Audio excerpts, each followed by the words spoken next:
Salam saudara yang terkasih, mari kita membuka firman Tuhan. Hari ini kita akan buka dari 2 Korintus 11 dan 1 Korintus 13 ayat 11. Kita akan tentang Kristen naif dan narsis. Nah, apa itu ya?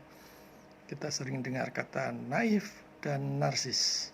Mari kita buka firman Tuhan 2 Korintus 5 ayat 15.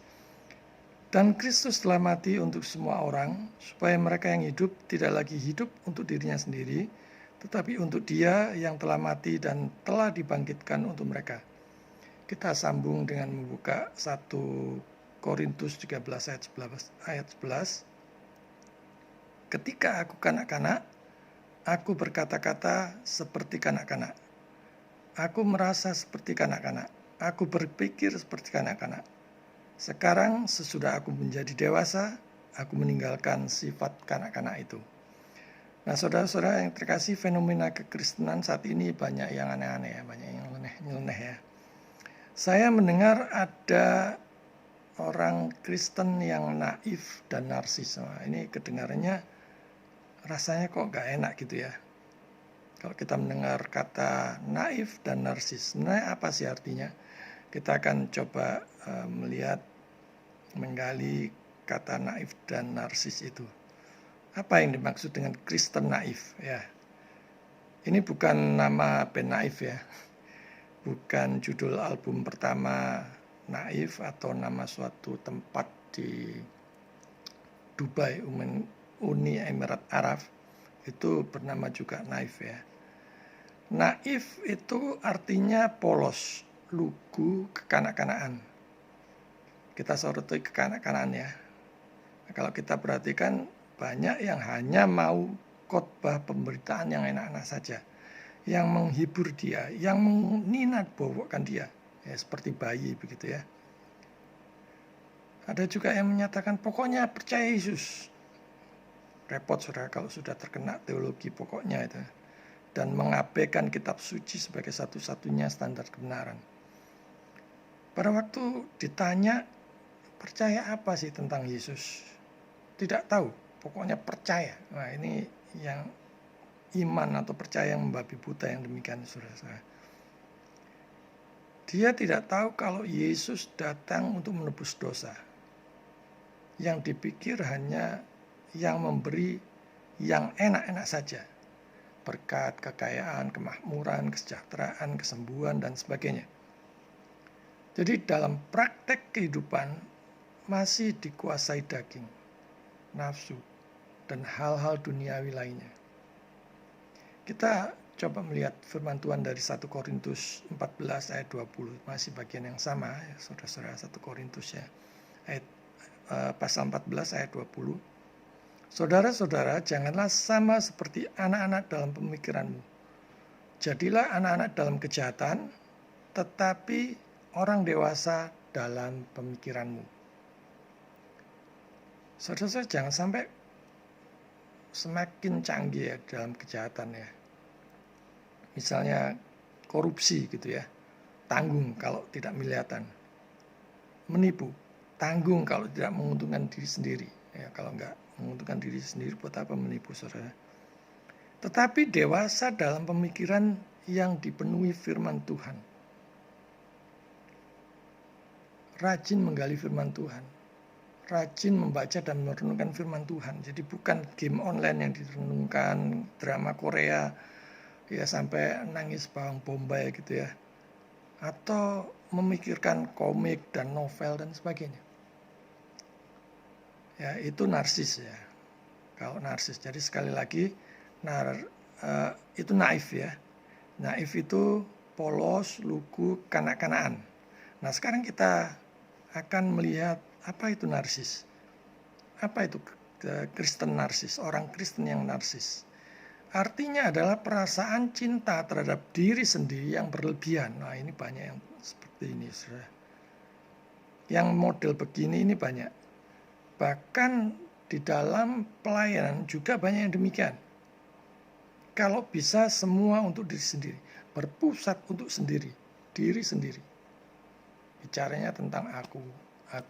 Jadi saudara mesti merenungkan ya, pada saat saudara atau pelayan siapapun yang memberitakan aku selalu tentang dirinya sendiri, itu berpusat pada diri sendiri, saudara. Doa juga diarahkan untuk kepentingan diri sendiri, egois ya sifatnya, ketimbang untuk memuliakan Tuhan atau mendoakan orang lain. Aku saja yang diberkati, yang lain jangan, apalagi musuhku, sainganku. Ya kalau dalam dunia bisnis kan kayak seperti itu. Puji-pujian juga condong ke diri sendiri. Ya, kalau kita renungkan, kalau kita teliti setelah mendalam, lirik lebih condong untuk kemuliaan diri sendiri ketimbang kepada Tuhan. Nah, yang seperti ini banyak, saudara. Saudara harus menseleksi puji-pujian, apakah itu benar-benar untuk Tuhan ataukah sebenarnya untuk diri sendiri, untuk kemuliaan manusia sendiri, saudara.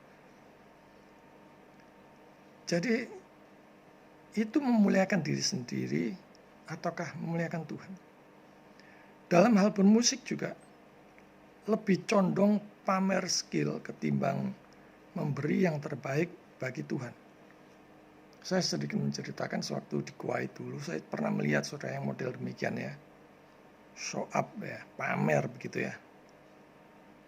Sebagai worship leader, ada orang Filipina yang saat itu jadi worship leader sekaligus dia pegang keyboard ya. Wah, dari posisi saya dia di tengah-tengah, di depan, paling depan, yang lainnya belakang.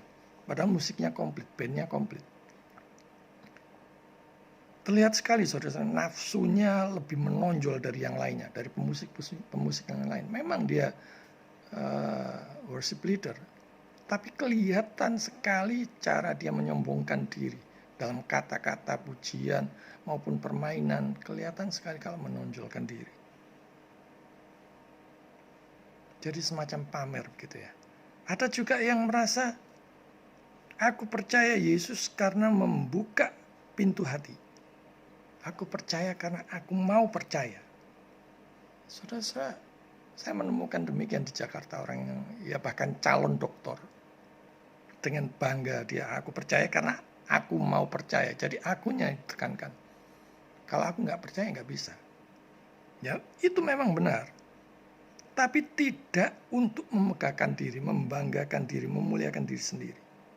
Sadari, Roh Kuduslah yang membuat mau dan mampu menerima Yesus sebagai Tuhan dan Juru Selamat pribadi.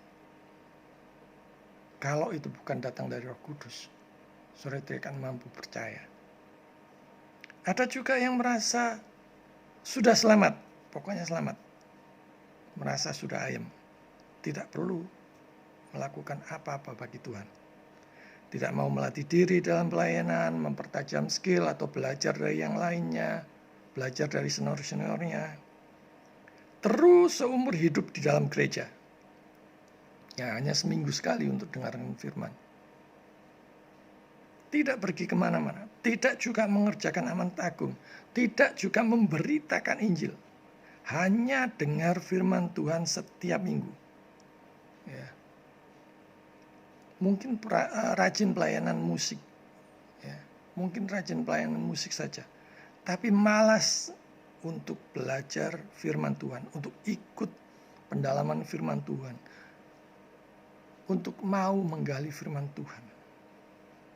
Tanpa disadari, mereka yang narsis memuji-muji supaya dirinya dipuaskan, diberi kelegaan. Tapi sebenarnya semua itu untuk dirinya sendiri, ketimbang untuk memuliakan Tuhan.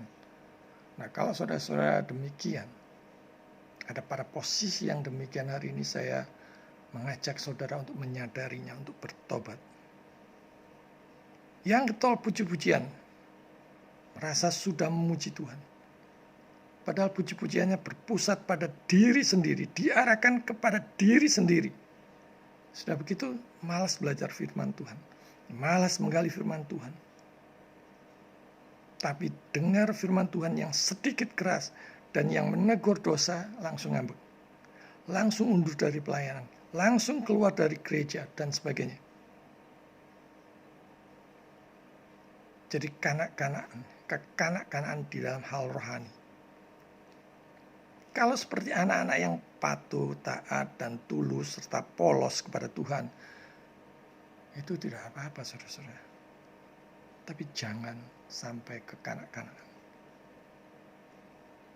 Juga misalnya musik terus yang ditonton ya, diulang-ulang sampai capek.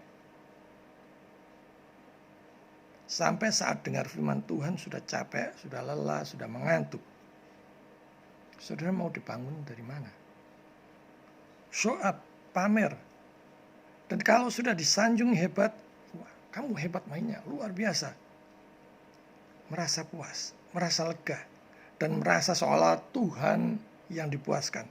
Padahal dirinya sendiri yang puas dan bangga oleh sanjungan, pujian, dan sebagainya. Merasa yang paling jago. Ya, ini banyak yang model seperti ini saja. Tapi saat diajak firman Tuhan sekali lagi enggan. Alasan. Kalau saudara malas belajar firman Tuhan, saudara tahu kebenaran dari mana? Dari keyboard, dari gitar, dari drum, atau dari mic mungkin. Kalau engkau malas belajar firman Tuhan, malas menggali firman Tuhan, yang adalah standar kebenaran, engkau pun tidak akan tahu maksud dan kehendak Tuhan.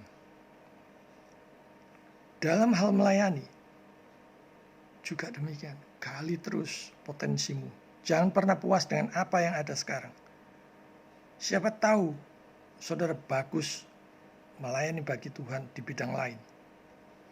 Yang bermain musik, siapa tahu juga punya karunia menginjil, karunia khotbah dan sebagainya. Pergumulkan itu sungguh-sungguh, gali terus sungguh-sungguh.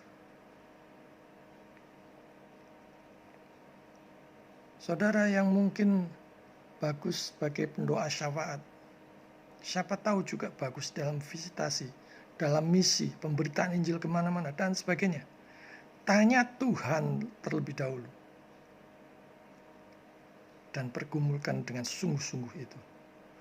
Mustahil kalau sudah dipilih Allah, tidak mempunyai apa-apa. Saudara beralasan, aku tidak bisa menyanyi, tidak bisa musik, tidak bisa pergi kemana-mana, dan sebagainya. Mustahil kalau saudara sudah pilih. Sudah diselamatkan, sudah dianugerahkan iman yang sejati. Tuhan pasti memperlengkapi untuk kemuliaannya Dia. Mungkin mempunyai karunia dalam hal menggali firman Tuhan, membuat renungan singkat, membuat kata-kata motivasi yang sesuai dengan firman Tuhan, dan sebagainya. Kembalikan semua itu untuk memuliakan Tuhan. Semua talenta yang ada, upayakan untuk Tuhan. Untuk memuliakan Tuhan, bukan untuk diri sendiri. Mau terus tumbuh, makin dewasa di dalam hal rohani. Hanya makan makanan rohani yang murni seperti yang menyehatkan. Ya, firman Tuhan itu seperti yang murni. Supaya kita terus tumbuh dalam pengenalan yang benar akan Tuhan melalui firman-Nya. Tidak narsis, tidak naif, tapi makin giat, makin semangat, makin sukacita dalam melayani bagi Tuhan dengan pengertian yang benar, tidak ngaco balo, ya, tidak ngaco-ngaco. Mari setia ikut Tuhan, melayani Tuhan sampai akhir, dan yakinlah Tuhan akan memberkati pelayanan saudara. Kalau saudara arahkan semua itu untuk kemuliaan Tuhan, Yesus makin besar, kita harus semakin kecil. Tuhan memberkati.